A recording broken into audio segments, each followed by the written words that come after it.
of everything. Cool, man. I'm really nice still. Yeah, obviously I saw your trim, your blue trim, and I identified that as a sign of a Hebrew. You get this, like? Yeah, absolutely. Yeah, if you don't mind explaining what that's all about and being a Hebrew is about. Well, the idea is that there is a prophecy in the Old Testament. It's actually the first and most important prophecy that the Israelites were going to go into slavery and affliction for 400 years. And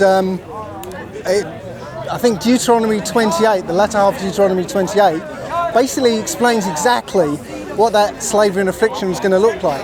And that matches only one particular people. And it's, the so-called African Americans in America, the Caribbeans, and the West Africans under colonialism. So it also says that in the last days, excuse me. So it also says in the last days that the Israelites are going to wake up and remember who they are. And these are the last days. It's kind of undeniable now. And you base that upon that these are the last days? Because you can actually, you look at the Old Testament and it gives you a timeline of what's going on. It obviously dates, it can't give you dates of when things are going to happen, but it gives you markers along a timeline. And you can literally go through the Old Testament and mark off where we are in the book. So an example is, it says that Damascus would be totally ruinous, utterly ruinous. Yeah. So now, for the first time in recorded history, Damascus in Syria is a ruinous heap. You can go tick. There you go. That's what Damascus is in Syria. In Syria, first time in recorded history, it's like a ruinous heap. So that's the marker to say, okay, we're in those days now. Okay. It also says things like, in the end days, water is going to return to the desert. Water is going to return to the desert, and the desert's going to bloom. Fish are going to return to the Dead Sea. Well, that happened last year. If you remember the extreme weather events that happened last year, there were flash floods in Saudi Arabia, so much so that you saw camels swimming through the desert. Yeah. There was also flash floods in Israel, in a place called Tel Arad, which just so happens to be the real Israel, because there were two Israels. Yeah. No, sorry, Israel, Jerusalem. Sorry, there's two Jerusalems. Yeah. There was an Amorite Jerusalem and a Jebusite Jerusalem, and the city of David is in Jebusite Jerusalem, which is south of the false Jerusalem, in a place called Tel Arad. So yes. This is documented in the Bible. Well, yeah. If you read if you read Samuel 1 and 2, it will tell you where David built Jerusalem, and it's in the Jebusite city. So anyway, there were flash floods in those areas, and what people didn't realise is that the flash floods were incredible and all that, but it was the first time that water had returned to those areas. It was the first time in thousands of years that water was in those areas. And in Saudi Arabia, in the desert, yeah, first time for 1,000 years there was water there. And so after the water receded, it turned green. There was literally grass and wildflowers growing across the desert. There was, green in Israel, which is a really desolate place. Okay, and fish returned to the Dead Sea. Right, that was I think that story came out in 2016. Fish returning to Dead Sea. That's in Ezekiel. Yeah, mark that off in the Old Testament. How long was it since fish was eaten? Thousands of years. It tells you when Sodom and Gomorrah happened. Right, the Dead Sea. It's called. Right now there's fish in the Dead Sea. Yes, look for the story. Go on Google and type in "fish return to the Dead Sea." You'll see the story. Yeah, so again, mark it off in the Old Testament, right? We're living in the times of the Old Testament, okay? And, I could give you example after example. But so it says, as I said, that after 400 years, the Israelites are going to wake up, remember who they are, and prepare to leave in the second Exodus. What about them Jewish men there? The Jewish people are not the real people of the book. That's right. They're Khazarians, yeah? They're Edomites. Do you mind if I put him over to You can do if you want. see if he can? Let him argue it. But I want to hear all perspectives. But his own people have described it. They've already told on themselves that they're not the people of the book. So this is going to be interesting. Get a little debate going. We have Jeremiah 14:2, Jeremiah 8:1. We have Psalms of Solomon 1:5. All those things. Plus, you have Isaiah 29:22, where it says the children of Jacob will never become pale faced. Is it? I don't remember that one. Yeah. What was it again? It says, God says the Lord who delivered Abraham concerning the house of Jacob. It says, Jacob shall not now be ashamed, neither shall his face wax pale. Oh, okay. That goes along with the President Nasser of Egypt saying, that they can't be the Israelites because they left black and they come back white. So, is he having trouble? Okay, here we go.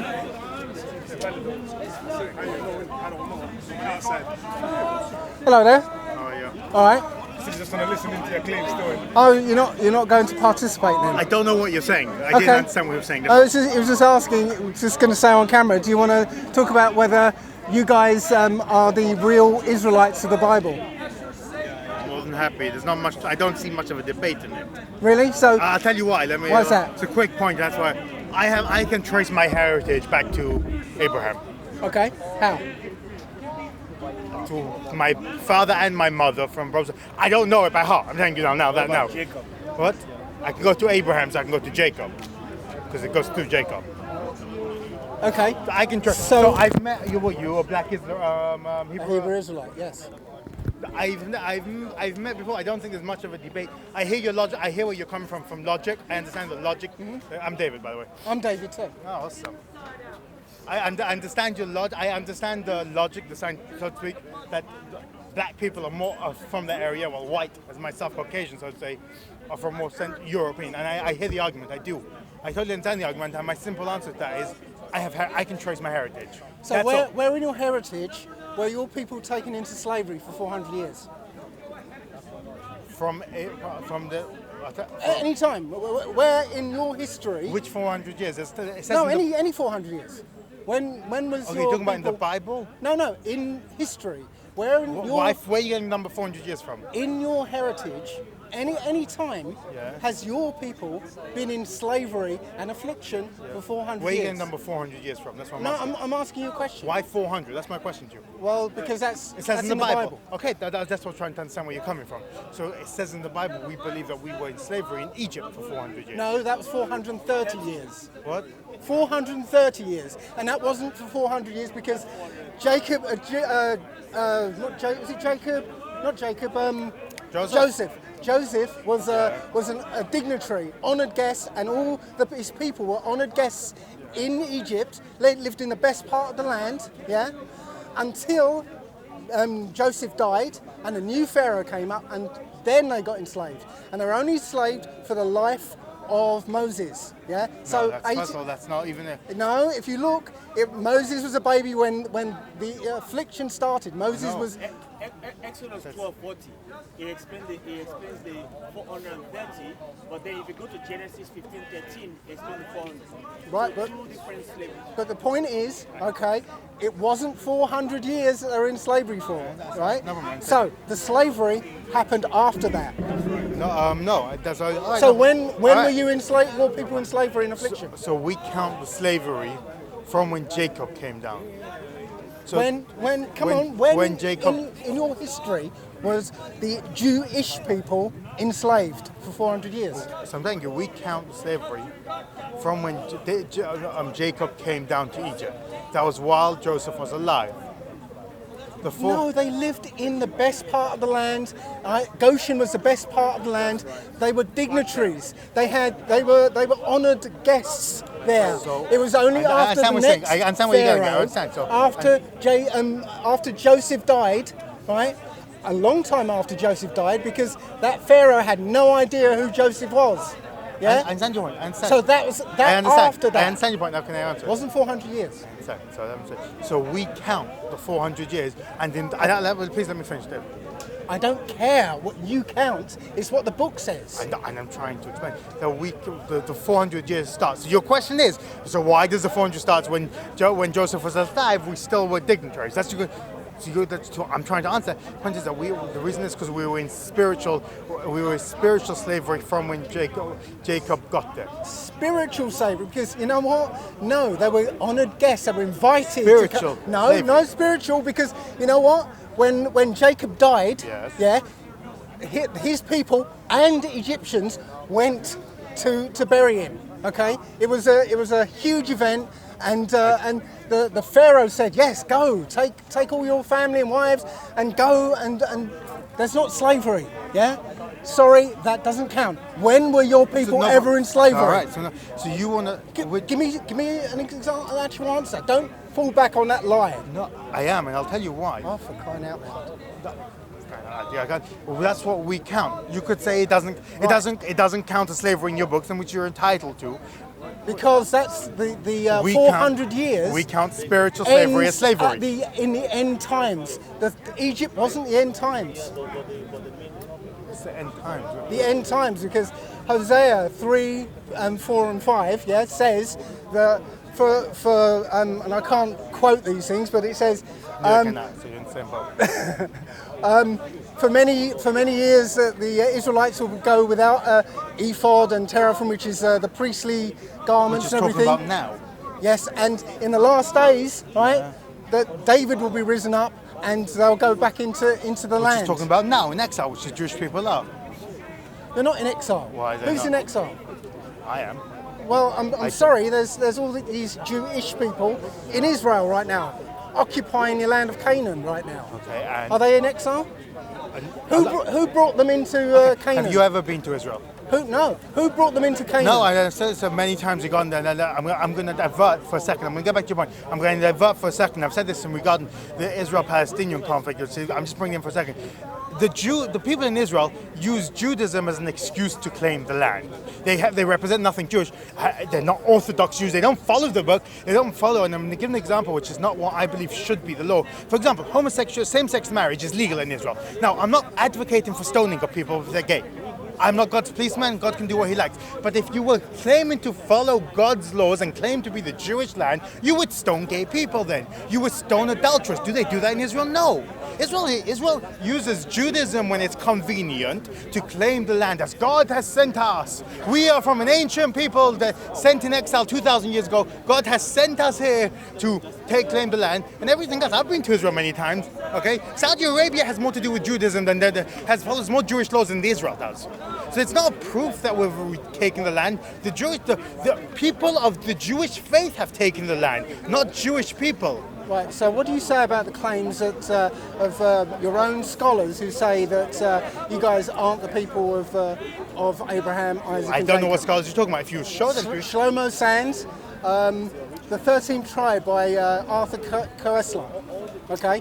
13th Tribe that has lots of documentary evidence that says you guys are not the people. Why do you call yourself Israelis, not Israelites? Why do you call yourself Semites, not Shemites? I don't. I call myself Jewish. I don't. Why do you call yourself Jewish, not a Judite? Yeah, because Jewish didn't exist. It's a made-up word. Yeah, 9th century, when the Khazarians, right, under King Bulan, right, converted to something they made up called Judaism. And they call themselves Jews, yeah?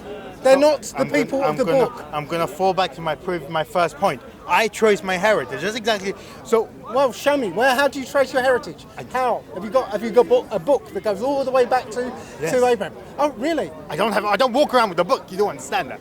Okay. I would love to see that. Right? Because if it's based on patrilineal, yeah, I cannot see how your people can trace your lineage patrilineally all the way to you. I can trace. And as I remember, you say it's matrilineal. The Jewish go by the mother, don't they? To be Jewish goes by the mother. The tribe on which you are goes by the father. Okay. So I would. No, what? And right now, I would love to see that, but we can't go any further with that conversation because you can't show me, so I can't see it. So you can make that claim. I can't argue it. Exactly. I can't. So you can't really make that claim here because you can't go. Okay, here's the proof. And I'm not saying you should have proof on you, but I'm just saying you can't. I didn't come in to make a claim. I was asked a question. That's all. I didn't. Right. I'm not trying to. I forgot what's the word to. I'm not coming here to preach. So if I had come in to preach, you would right. I didn't come in to preach. He called me aside, lovely gentleman, and asked me to make comment. That's all. And you're right. I can't prove it to you, and I'm not trying to convince you. Like I said, I ain't trying to convince you this. You're entitled to your views, and as I tell this to everyone else when I argue with people of other faiths here, one day we'll see who's right. I just believe I am. That's all. And I'm just going by the Old Testament, right? And the Old Testament is really clear about what a certain people is going to have to go through. Yeah, it says in Psalms 89 that their memories are going to be taken away from them. Yeah, their heritage, their memory is going to be taken away from them. Right? They're going to go into slavery and affliction, forget who they are for 400 years. And at the end of that 400 years, they're going to remember themselves in the land of their captivity. That's right. And they're going to wake up and reclaim their own heritage, remember their history. Right? Just to substantiate, this is the book of Genesis, chapter 15, verse 3.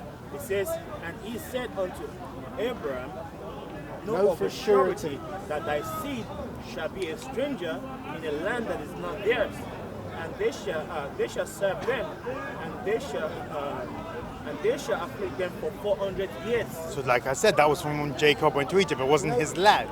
So No. you can rightfully claim, and I understand because you can claim, and you have it's in your right. As I was saying, I don't have any books with me. I can't prove anything with me. So but what we believe is that we were strangers. It wasn't our land. You can guess Joseph was of the nobility there, which I'm not. Deuteronomy 28:68 says they will go into that slavery and affliction by ship. You can't go. Sorry, please let me. I'm going to have to. I've never heard that. Do you want to look up You can Deuteronomy 28:68? This is the book of Deuteronomy, chapter 28, verse 68. It says, and the Lord shall bring you into Egypt again with ships. With ships. All right, can you give me? I'm going to check up. You don't mind if I look in the Hebrew. 28:68. Thou shalt see no more again, and there thou shalt be sold unto thine enemies for bondmen, and for bondwomen, and no man shall buy you. Right, again into Egypt. Egypt meaning the house of bondage. I understand. I'm going to look in the Hebrew. Don't mind. Okay. Sorry, give it to me. I didn't. Where is it in? 28. What, Genesis? 68, isn't it? 28:68. Genesis. No, Deuteronomy. Deuteronomy. You're right. This is the book of Exodus, chapter 20, verse 2. I am the Lord, thy God, which 28 brought what? thee out of the land 68. of Egypt, out of the house of bondage. Right. So Egypt again, the house of bondage again, by ship. Doesn't mean it's telling 60 you what? 68. That it's telling you it's not that bondage. It's another one.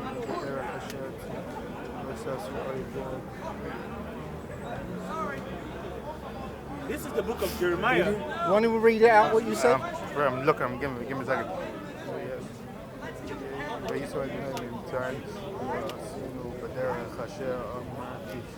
This is the book of Jeremiah, chapter 14, verse 2.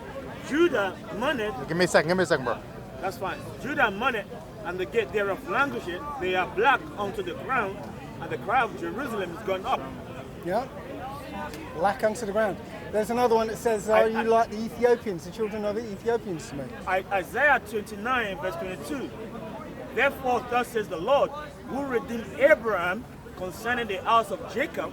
Jacob shall not now be ashamed, neither shall his face wax pale.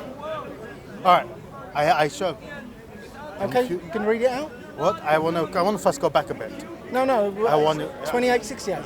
You came in the middle of a story. Well, you just looking up 28:68. What does it say? Okay. It says that we will go back in galleys into bondage. Again. Again. By ship. By galleys. By galley. No ship. problem. No problem. Let me. I want to show you what it says before. It says you've missed out a fundamental point. Really? It says early on in 58, if you fail to observe This is saying what will happen if we don't. This is not saying what will. And when did that covenant begin? With Moses on the way out of Egypt. If you fail to keep to his law that was given to Moses, then you're going to. So it's you've just proved your point, or proved my point. It's a different of slavery and affliction, isn't it? Isn't it? Correct. Thank you. 400 years. This is the book of Amos, chapter 9, verse 7. Are ye not as children of Ethiopia unto me, O children of Israel? So what's the Lord? Amos? What's the Hebrew name for that? No. I don't know, but yes, I knew that one. I don't remember the verses. I'm not able to check if I don't have the Hebrew name. He wanted the Hebrew name of Amos. You have the English translation. Amos. What? Amos. There's no book called Amos. Okay. Have you got the Torah, the Tanakh, right? I do. You got the Tanakh. Yes. I want to read in the original language because it could be a mistaken translation. You understand that? Okay. That makes sense to you. But the point is, the Israelites Do you were know black about people. Joel? After Joel is the book of Amos. Joel, Amos, you have Daniel, you have Hosea, you have Joel, you have Amos, then you have Obadiah. You know Obadiah? All right, give me a second. So we wait for the truth, man. Destroy lies. So we do. You can't perpetrate it for that long. So, why aren't you dressed as an Israelite? If you think you are. What's dressed like an Israelite mean? Where are your fringes? Where's your ribbon of blue? You have to have this. If you are really the people of God, you have to have this. Right? What you wear on your head is called yarmulke, right? Yep. Show me yarmulke in the Bible. It's not in the Bible. Exactly. So that's Talmudic stuff. Correct. That's Babylonian stuff. I agree. So did Moses give the Israelite the law of the Babylonian or the law of the Israelites? He gave God's law. Huh? I don't. There's no. There's two things in Jew. What the Orthodox Jew have. We have what is put it in English. We have what God gave on Mount Sinai. There's loads of laws like the tzitzis, like you're talking about. What? Zit. What? That's a corruption, yeah? Four tassels on the corners? No. It's a border, yeah? On your borders. And a border of blue. You can't have a border of blue on a single tassel. It's another Jewish, tradition. That's nothing to do with the Old Testament says. That's Talmudic, that's satanic. It's the understanding. That's the understanding of it. You understand that it's satanic? Again, it goes along with the idea that you're Israelis, not Israelites, Semites, not Shemites. It's a deception. Okay, let me read this to you. Go. This is the book of Numbers, chapter 15, verse 37. Go. And the Lord spake unto Moses, saying, Speak unto the children of Israel, and bid them that they make them fringes in the borders of their garments. Border. Throughout their generations. Right? And put them upon the fringe of the borders of the borders of a blue. ribbon of blue. It's your no. It's. Does anybody understand that? Is that plain? Anybody? Is that? Can we first does not understand that? Can we go? This is the book of Numbers, chapter 15. Can we go back? Can we go back a stage and can we first say that? Okay. Can we agree the Bible, the Old Testament, was not in English? It was in Hebrew. No, it wasn't in Hebrew.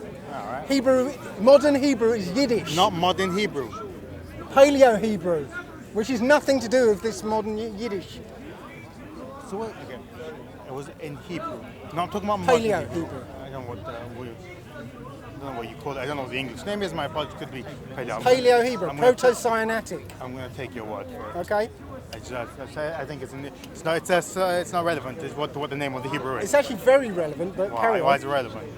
Why it's relevant is because Paleo Hebrew is a pictorial language, right? That you don't understand with the left-hand side of your brain, right? You listen to it and you feel the meaning, okay? I'll give you an example how it works, yeah? All right? The good example is if I'm gonna describe a film to you in English, and you're gonna have to tell me what the film is, right? Okay? And the rest of you try and guess what the film is, okay?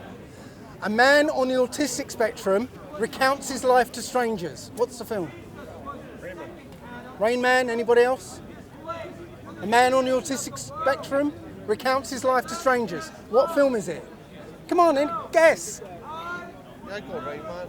Rain Man. I was getting younger. Oh, you're Benjamin Button. Okay. Anyone else?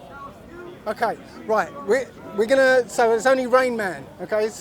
Right. So I'm gonna say the same film. Describe same film in Paleo Hebrew. As I said, Paleo Hebrew is a language of pictures. So I'm going to use emoticons, emojis. Okay. So just say it when you hear, when you get it. Okay. Man running, a few trees, box of chocolates, a shrimp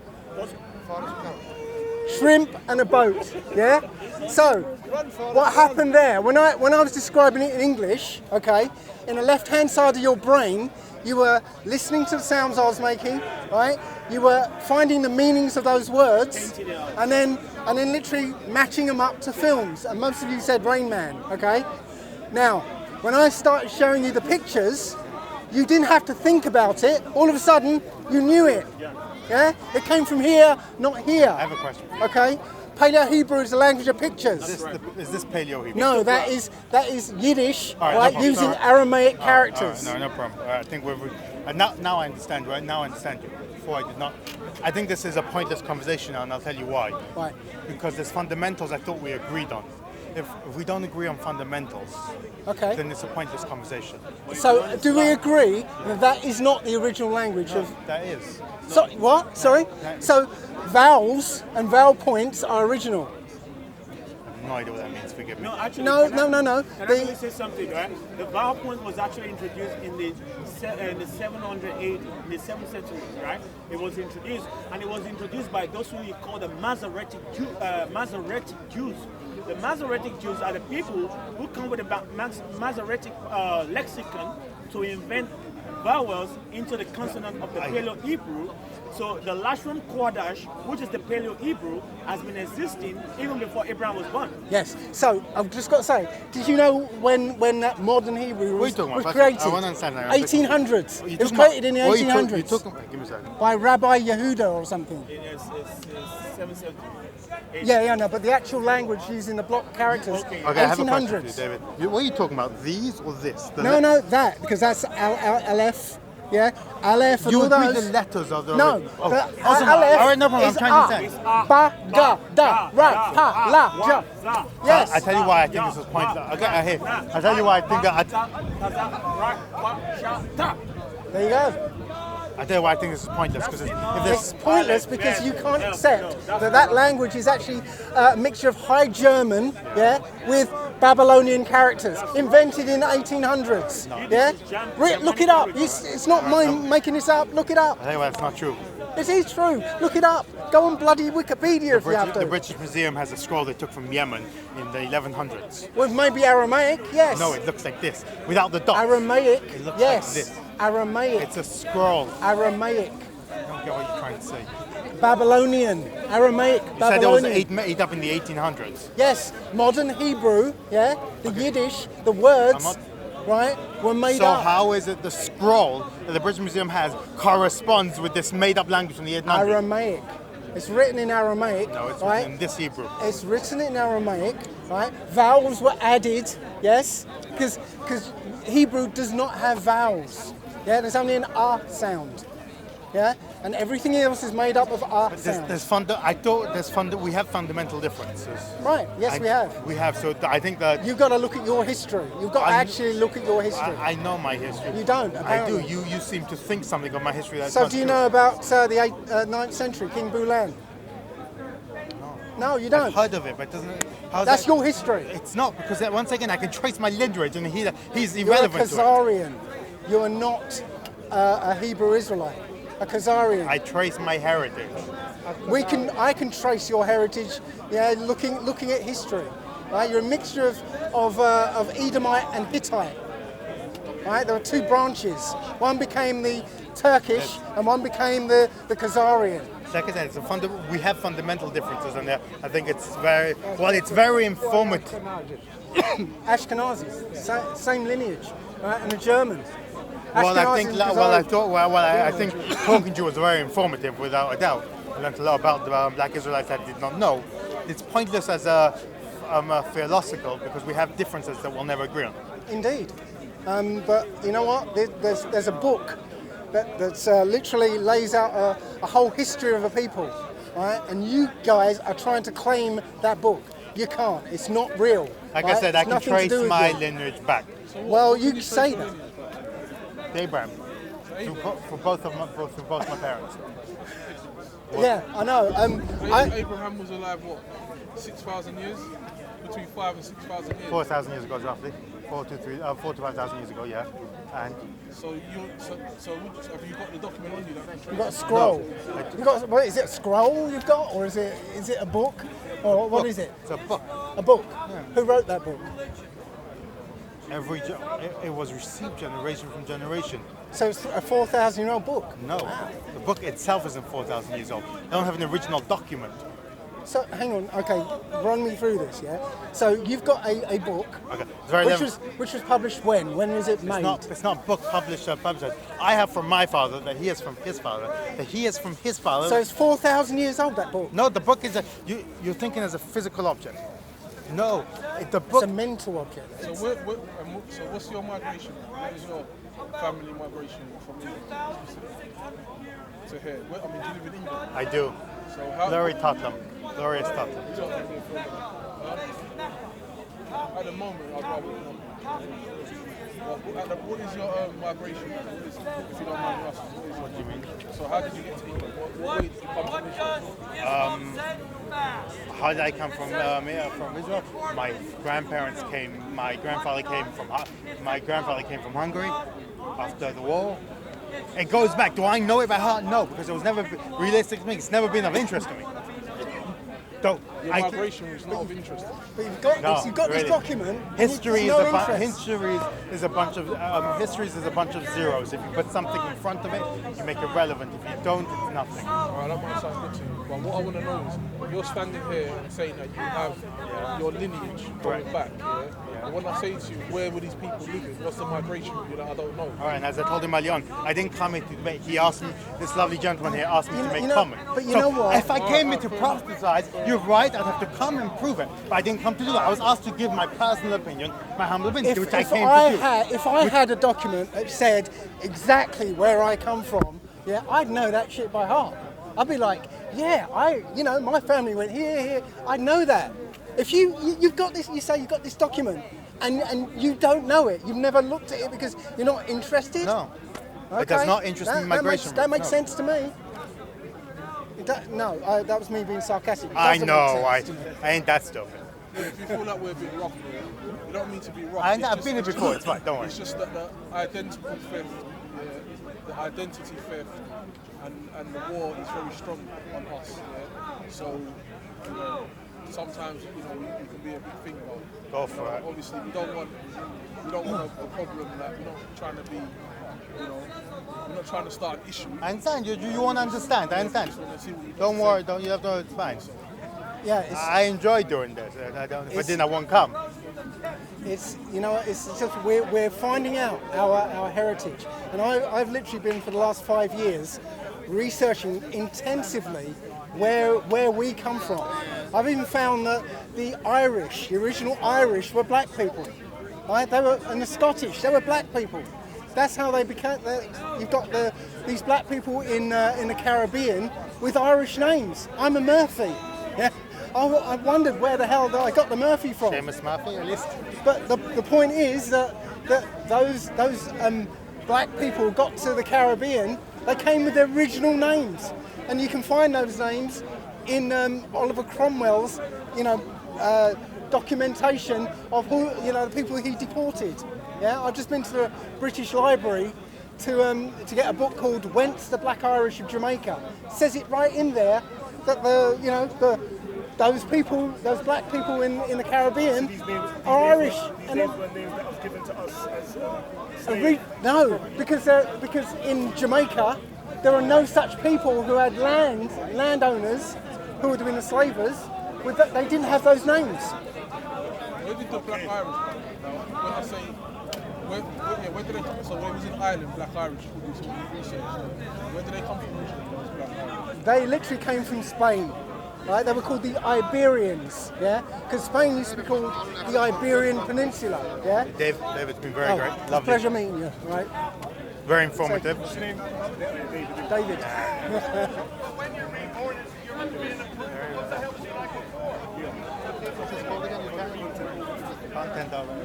See you So- around. Nice, mate. Don't give up, David. Continue. Great Yeah. heritage. So yeah, the Iberians, yeah.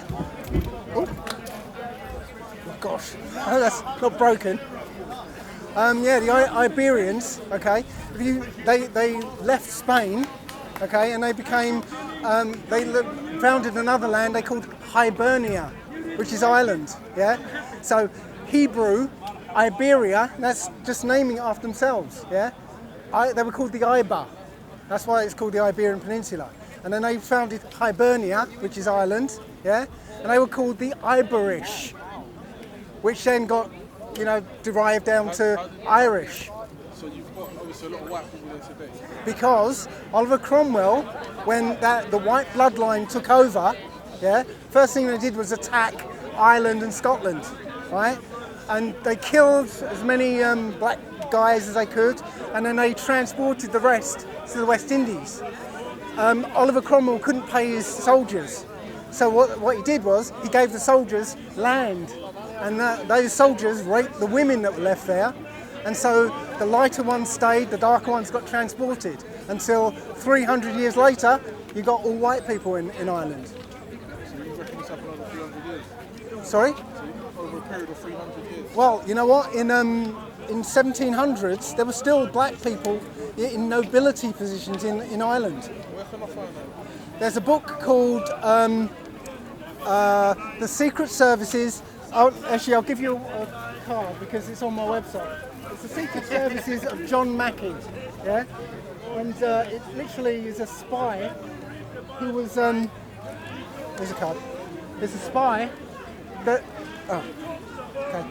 There's a spy for William of Orange who went to describe all the noblemen, and you'll see it's like, the Duke of Northumberland is a tall black man, yeah, and literally all these people were described as black men, including King Charles II. It says, son of King Charles II, almost as black as the king, So all of British history is essentially a lie. Yeah, the last black true bloodline was Charles II, the Black Boy he was named. Yeah, and you can go to pubs around. Sorry, Queen Charlotte was a bit before, but yeah, she was a. But it was a whole black bloodline that ended with the Stuarts, Charles II. What was you say about pubs? Yeah, you go. There's some pubs around the country called the Black Boy Inn. Yes, and some of them still have a black king, on the little board outside. Yeah, but some of them. That comes from. Charles II, whose nickname was the Black Boy, because he was so dark. And there's one image that still remains of Charles II of a black guy with a big black wig. Yeah, big black curly wig. Yeah. But if you go down to the National Portrait Gallery, all those pictures was destroyed, the real ones were destroyed by Thomas Cromwell, who destroyed 97% of British artwork, yeah, and then replaced it with white versions of all the characters. Again, So you saying the blacks in the Caribbean came from. Ireland, Scotland and England. Yes. This is our native land. Well, not native, but we came to live here, and this country was the New Jerusalem, because King James VI of Scotland and First of England, he was the one who unified the tribes of Jacob that were here. This is why we've got the Union Jack, the unification of Jacob. That's why the stone of Jacob is underneath the throne right now. Union Jack means the unification of. Reunification of Jacob. Yeah? The sons of Jacob. What do they say it's officially supposed to mean? They don't say what it's officially supposed to mean. The Union Jack means unification of Jacob. Yeah? The explanation given for Yes, and it's why, as I said, the stone of Jacob, the pillow of Jacob, the one he rested his head on before he wrestled with an angel, is actually under the throne right now. Right? This is supposed to be the New Jerusalem, where all the tribes of Jacob were reunited. But it didn't last long because they got rid of James's grandson, and the Edomites took it over. And that's why you've got a German bloodline on the throne right now. The Saxe-Coburg-Gotha family, or the Saxe-Coburg-Gotha-Battenberg family.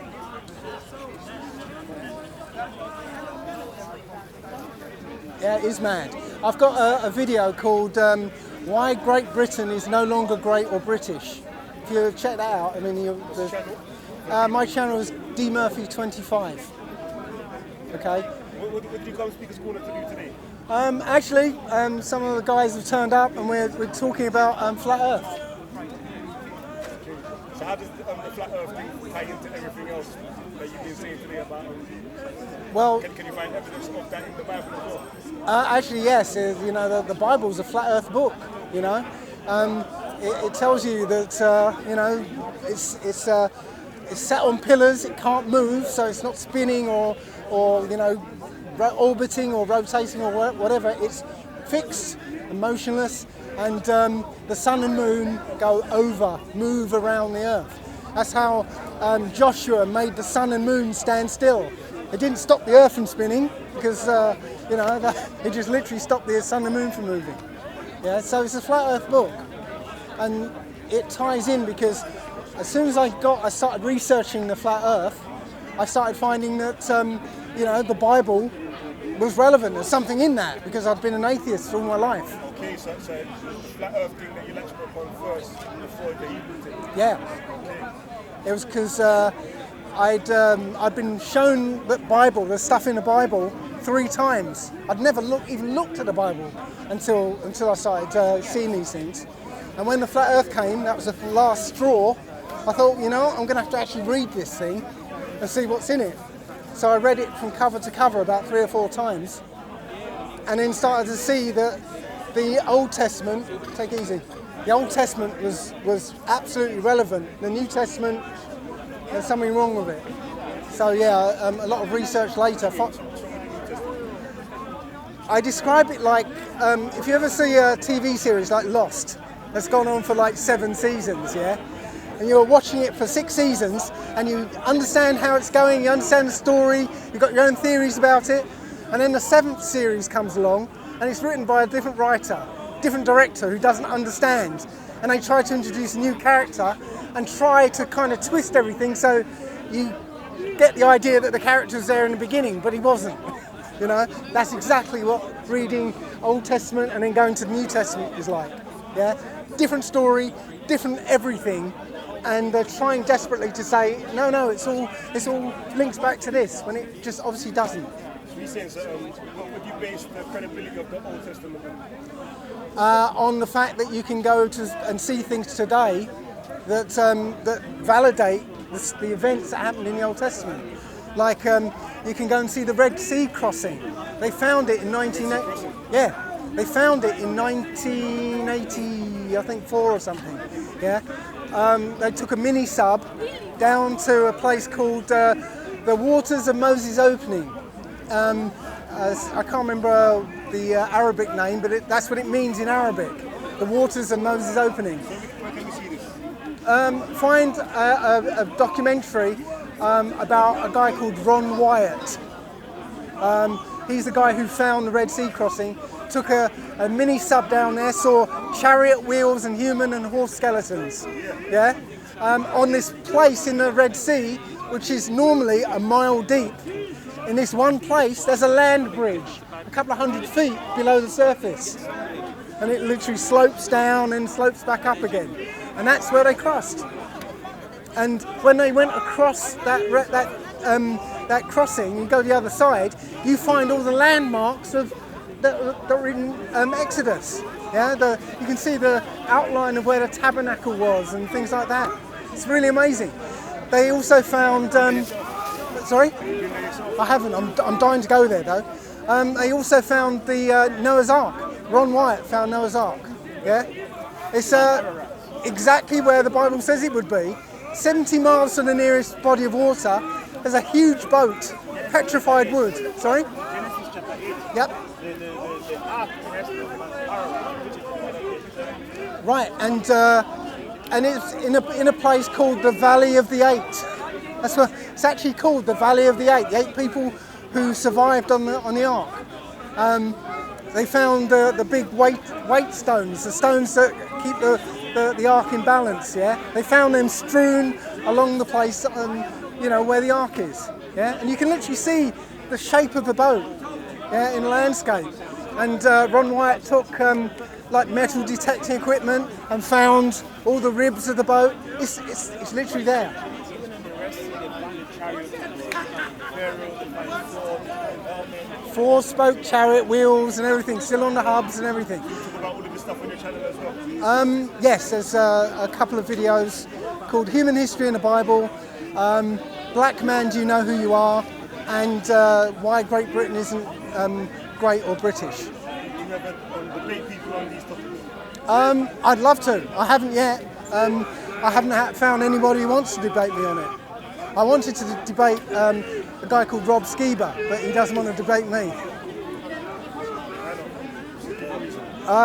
Literally, he keeps saying that, I've discounted all that stuff already, I don't want to go into it again, which I can't find him debating anybody on it, but he doesn't want to do it.